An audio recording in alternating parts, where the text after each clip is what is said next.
Hello and welcome back to Digital Assets Daily. Good morning, good afternoon, or good evening, wherever you are in your corner of the world. Today I'm going to get into a few articles, and again, you should be excited by the end of this video. How the CV could lead to digital exclusion in a cashless society. The first article states, public health experts are urging businesses to stop using cash in an effort to limit cases of CV and spread on polymer banknotes. More than 8 million people in the UK would suffer in a cashless society due to a lack of proper provisions, including 1.35 million people with health issues. It's essential to curb the use of physical money in order to prevent a further surge of people getting infected, expert warns. So this article goes into the WHO, the World Health Organization, discussing that we need to go to a cashless society to prevent the spread of virus, germs, etc. Next article we have Revolut seeking UK banking license before year end. And to finish off that last article, if we go to a cashless society, what else can fill that but XRP, XLM? Revolut seeking UK banking license before year end. And who do we have here? Revolut, which is already connected to Ripple. Revolut is gearing up its application for a UK banking license in a bid to land one before the year ends, the Sunday Times reports. Currently, the neobank only has one banking license in Lithuania. But I will say, we've discussed in Lithuania, the CBDC they're using there is NEM, N-E-M, with the majority of its 10 million customers served through an e-money license, which piggybacks off third-party banks and does not protect funds with deposit insurance schemes. A UK license would allow Revolut to hold customers' deposits on its own balance sheet and boost returns by making direct loans. As well as submitting an application for a UK banking license, the challenger is also mid-process in its Australian banking license application, where it has just put together a new team. The challenger bagged a 500 million USD investment from TCV last month, valuing it at 5.5 billion, right behind its US challenger counterpart Chime at 5.8 billion USD. More banking license will help Revolut grow sustainability, something its investors will want to achieve over the next few years. German challenger N26 left the UK last month, citing license issues as its reason for severing ties with British customers. N26 reasoned that applying for a UK banking license would require complex regulatory measures as well as significant operational processes and cost. Revolut will now be embarking on this complex and costly regulatory road, pushing it away from leaning on the likes of Barclays to hold customer deposits or partner lending works to offer fast credit. And here again, the same problem we're having with Ripple, complex regulatory measures.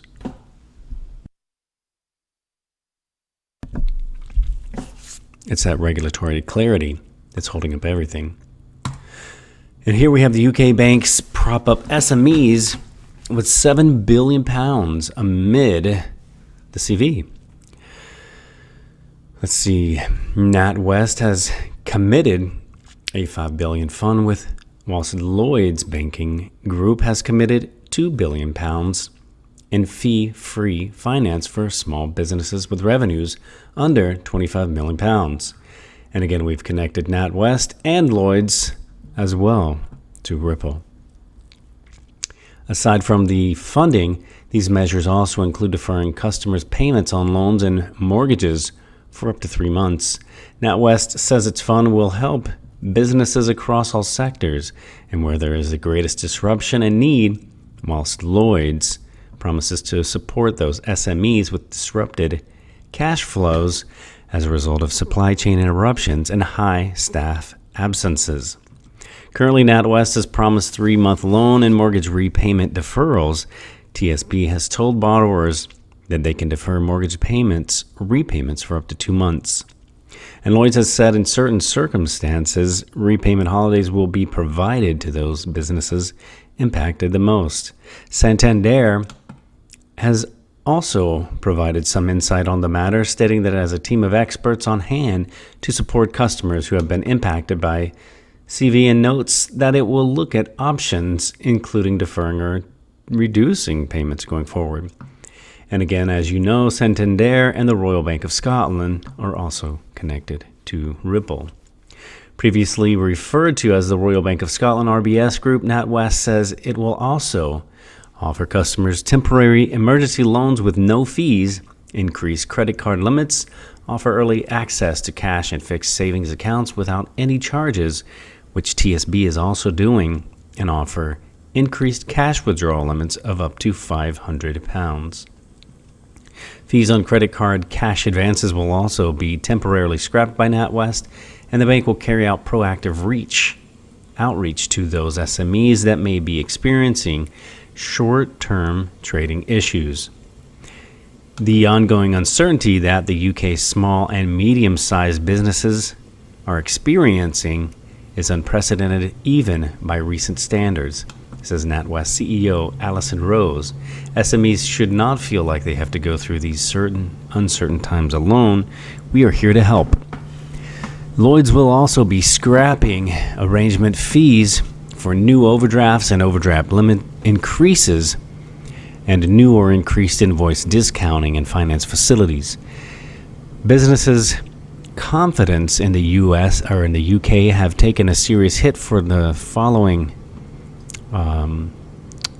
CV, posing fresh questions from the Chancellor ahead of the announcement for the government's budget. With the prospect of orders drying up and staff in quarantine, some firms will be looking at a potential cash flow crunch, and confidence in the economy has taken a knock, says the Institute of Directors' chief economist, Tej Parikh, following a survey by the lobby group, which found 1 in 5 directors calling it a severe threat to their businesses. Ideally, we'll have banks vying to provide most comprehensive support for small firms in distress, says Mike Cherry, the national chairman of the Federation of Small Business. And the proof will be, of course, in the response that small firms receive if they're forced to ask a bank for help because of the linked disruption. NatWest says it will understand each customer's situation on a case-by-case basis, acknowledging that experiences will vary from sector to sector. And again, here we have Alipay, which we've also connected to Stellar and to Ripple. Alipay plans digitization for 40 million Chinese service providers, and Alipay has announced its 3-year plan to support the digital transformation of 40 million service providers across China. The Alipay Partner Conference in Hangzhou, Ant Financial CEO Simon Hu said the company is opening its platform up to China service providers in a bid to become a one-stop platform for various digital services. And again, Ant Financial also connects back to Ripple. Marking a significant shift in the business focus from financial to digital services, Alipay says it wants to create an open, vibrant digital ecosystem that offers its users a gateway into a comprehensive digital lifestyle. The Chinese big tech says it was inspired by the size of the response to its incentive for developers to create many programmers to help with the impact of the CV. Within a week, more than 1,200 developers had responded and created 181 mini programs on the Alipay app, including services offering contactless grocery deliveries and contact medical advice. The service sector in China is still in the nascent stages of digital transformation, and that means it has a huge untapped potential, says Hu. Amid the ongoing CV, we have also seen how digital technology can be used to help service providers become more agile and respond effectively to the fast-changing market environment, he adds. In 2019, Alipay says the number of searches for lifestyle services within the Alipay app increased 300% compared to 2018. Since the very beginning, Alipay's success has always depended on the success of our partners, and that is why we believe the only way to best serve consumers is to open up our platform further, so service providers can better tap into the consumer demands, says Hu. And with this announcement, China's service providers will be able to tap into Alipay's app traffic featured in personalized service recommendations based on the quality of their customer experience.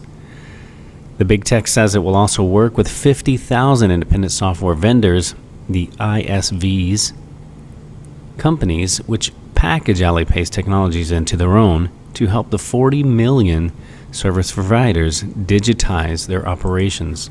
And here we have the OakNorth Bank profits double in 2019, but the growth slows. Let me see really quick. Okay, here it is. The OakNorth, and is interesting enough, we did connect them back to Ripple as well. OakNorth Bank, the UK-based small and medium-sized enterprise SME lender, has almost doubled its pre-tax profits from £33.9 million in 2018 to £65.9 million in 2019. Despite soaring profits, the SoftBank-backed lender did see a slowdown in its total loan facilities, which had a roughly 145% jump in 2018, yet only rose to 42% at £3.1 billion in 2019. OakNorth's chairman Cyrus Ardalan puts this down to an extremely challenging British economy and a combination of Brexit, the general election, and flooding across huge stretches of northern England in the final quarter of the year.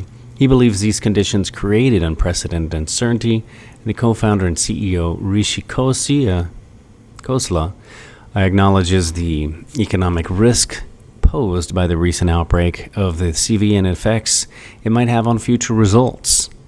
We are mindful of this risk, and our new loans are incorporating this in the stress testing scenarios on the existing loan book, he says. The bank was first hit by its first two defaults at the end of last year, 4 years after its inception in 2015. The defaults represented less than 1% of the bank's £3 billion in net lending and did not lead to any credit losses. One part of OakNorth's bipartite business model, which also makes money from licensing its lending platform to European banks.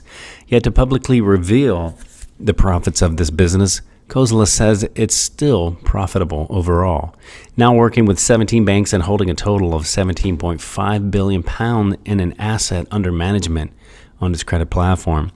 As well as healthy profits, the bank also claims to be one of the first globally to achieve net carbon zero. By this, OakNorth means it has offset its direct emissions and those of critical suppliers to be net carbon zero. These reductions are largely in air travel and the electricity used by IT infrastructure providers. And the bank will now work on reducing its indirect emissions through clients this year with a policy on how it will do this. And on the next article, we have Standard Chartered launches banking as a service, another connection right back to Ripple from Standard Chartered. Sign major e-commerce player in Indonesia as first partner. Standard Chartered launched its banking as a service solution, Nexus, and through Nexus, digital platforms and ecosystems like e-commerce, social media, or ride-hailing companies will be able to offer their loans, credit cards, and savings accounts co-created with the bank to their customers under their own brand. Standard Chartered is starting off with a major e-commerce platform in Indonesia as their first partner and expect to co-create and launch products powered by Nexus in 2021. Subject to regulatory approvals, Indonesia has the highest e-commerce adoption rate in the world at 88%. And piloting Nexus here gives Standard Chartered the opportunity to reach the unbanked and expand its customer base in the world's fourth most populous country.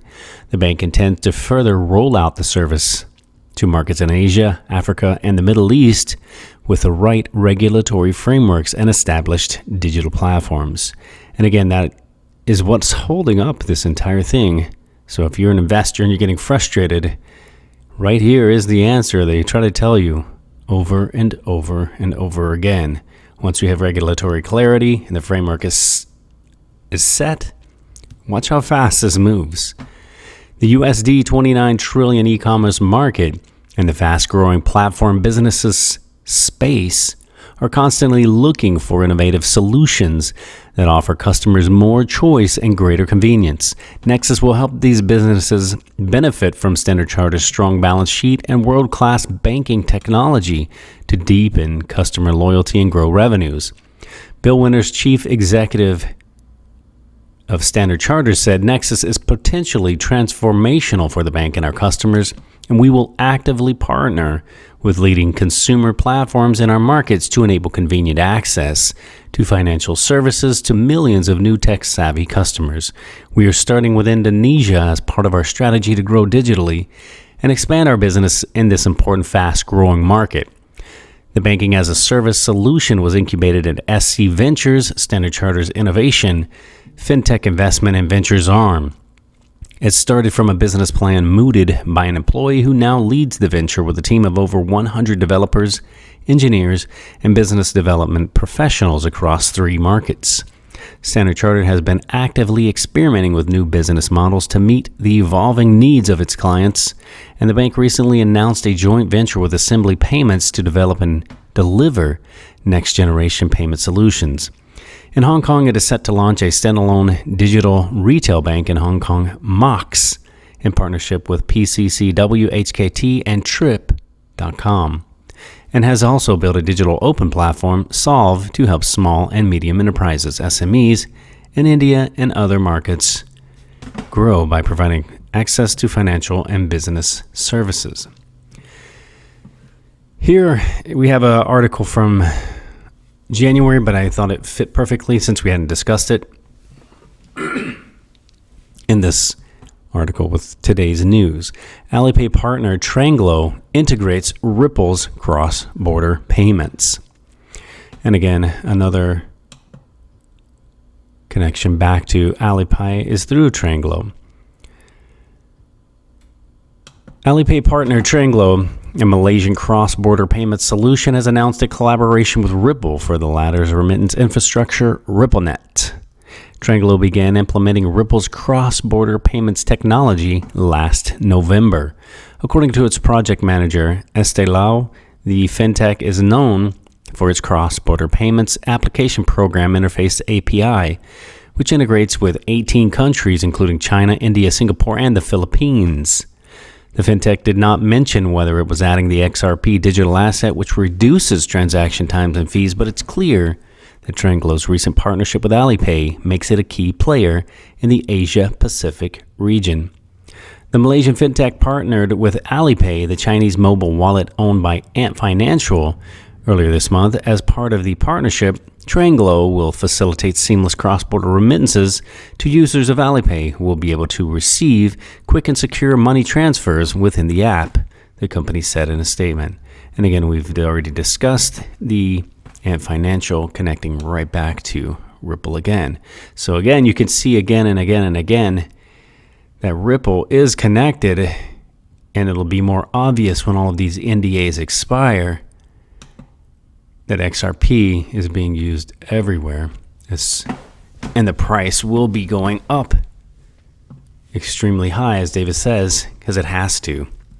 Alipay, who is also partnered with TransferWise, which we already know, and WorldRemit, to allow the remittance companies, some 4 million customers, to transfer cross-border payments to its app, and again, like a broken record, connect back to Ripple.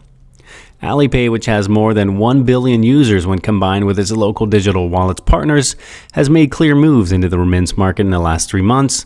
In November, the company partnered with Finabler, the owner of Travelex, Remit to India, and Unimoni. And again, we've connected and discussed Finabler back to Ripple again.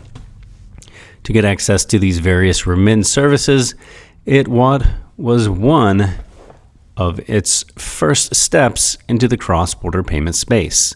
Alipay and Finabler, a partner of the blockchain payments-based platform Ripple, will also work on digital gifting and driving efficiencies together through the Alipay blockchain information system, as well as Alipay Tranglo, and also announced its partnership with China's other major mobile wallet, Tencent's WeChat Pay.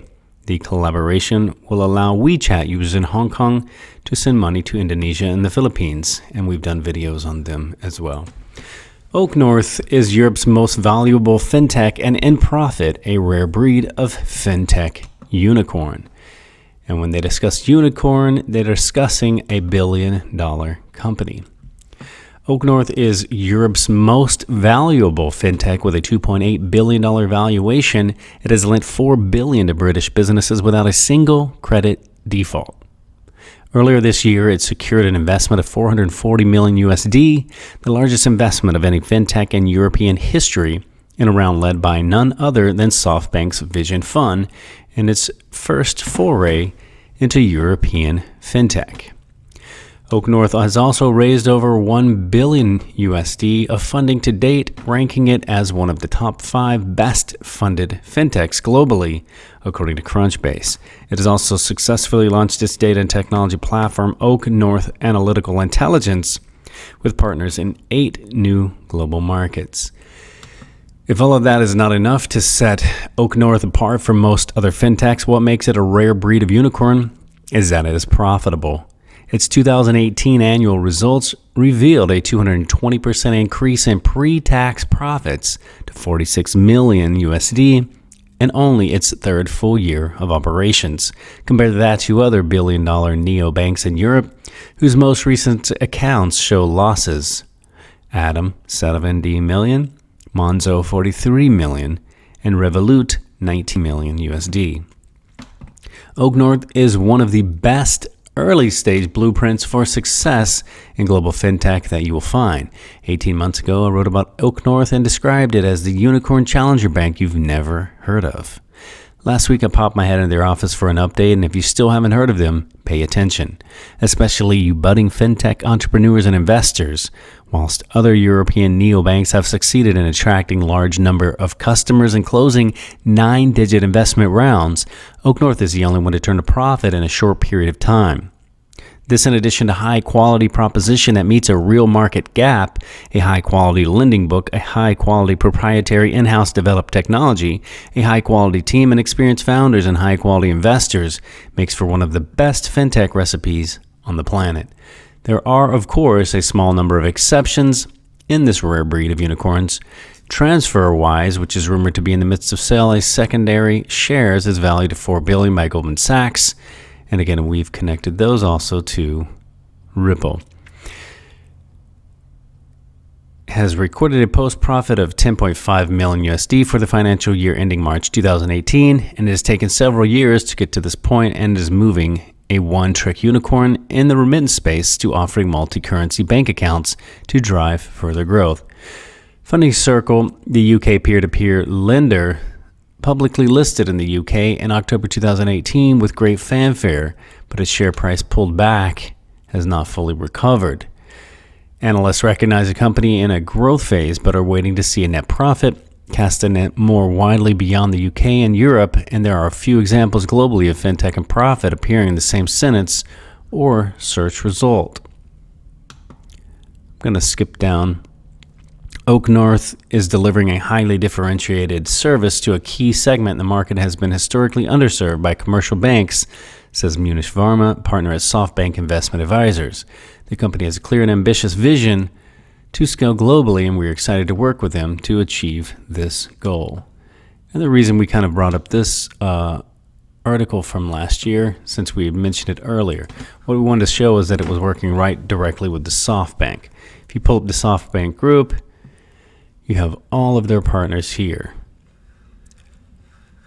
And a lot of people don't realize that the SBI Yoshitaka Kitao comes directly out of the SoftBank group. As we have here, SBI began in 1999 as a SoftBank investment and SoftBank subsidiary at the time. And you have here in the history of SoftBank Group, back in 1992, you have established Soft Venture Capital Company Limited, currently SBI Holdings, Inc. And who but none other than Yoshitaka Kitao, the president CEO of the SBI Holdings, Inc. And we already know SBI Holdings is a great proponent of Ripple and XRP, and Yoshitaka Kitao not only sits on the board of Ripple, but he is also a part owner as well. So there you have it. I just wanted to show a little bit of news that is current, but directly show how every single article we discussed today directly connects right back to Ripple, which is guiding our investment in XRP. So if you are an XRP investor today, you should be very extremely excited, as it's only a matter of time. It is getting tons of information out there, tons of coverage, tons of use, and we're just basically waiting for the regulatory clarity and for all of these NDAs to expire so it can rocket and launch off to the moon. All right, guys, remember, this is not financial advice. It is for entertainment purposes only, but I did find it very interesting, and all of the articles I found to share today were 100% connected to Ripple. Wishing you guys much love, and we'll catch you in the next one.